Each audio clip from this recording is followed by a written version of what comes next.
Қала базарларының бірінің маңынан ары-бері өткен сайын осы бір қайыршы шалды көретімін. Кірі қожалақ дорбасын асынып өткен-кеткенге қол жайып тұрады. Қазақ атаның аянышты халі мені бей-жай қалдырмады. Қолымнан келгенше бір сауап іс істегім келді. Ол кісіні сол жердегі бір асханаға алып кірдім. Маған жасқаншақтап қарап қояды. Алдындағы ыстық тамақты қомағайлана ішіп отыр. Ішіне ел қонса керек, бір кезде маған «Рахмет балам» деді. Мен жи күлімсіредім де «Ас болсын ата» дедім. Даяшыны шақырып ас ақысын төлейін деп жатыр едім. Қария қалтасынан бір уыс тиынын шығарып, балам, өз жегеніме өзім төлейін деді. Жоқ ата, қоя беріңіз. Ақша өзіңізге керек болар. Өзім бере салайын дедім де ақшаны даяшыға жылдан беріп жібердім. Ақсақалмен асханада бір сағаттай отырдық. Бұл күнге қалай жеткенін әңгімелеп бергенде шыны керек терең бір күрсіндім. Қазіргі сүйенішім осы таяғым. Жасым болса 70-тен асты. Қартайғанымда көшеде қайыр тілеп қаламын деп ойламаппын. Алланың берген 2 ұлым бар.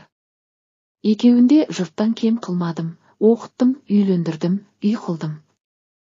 Екеуінде елдері бөлек алып кеткен. Кемпірімнің жүрек талмасы жиі ұстайтын. Екінші келінімізбен қатты ұрыс кезінде жүрек ұстап ауруханада демі үзілді. 2 ұлым да елдерінің айтқанынан шыға алмады. Қойынға сұр жылан бір кірсе болды екен ғой. Кемпірім кеткен соң үлкен үйде жалғыз қалдым.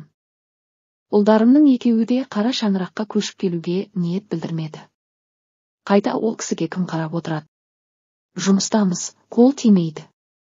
Ол жасында 2-ші рет үйлендіргеніміз де жараспас. Ең дұрысы қарттар үйіне тапсырайық.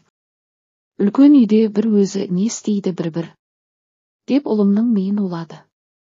Кемпірімнің көзі тірісінде де осы үй келіндеріме тыныштық бермеген.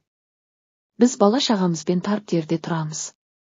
Ал олар екеуі сондай үлкен үйде тұрады деп бір-біріне айтып отырғанын естігем. Үлкен үйде қараусыз қалдым.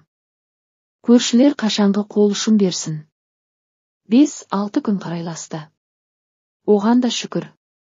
Үйде жата бергеннен пайда жоқ. Ақырында базар жағалай бастадым. Өмірімде жан баласына қол жайып көрмеген адаммын.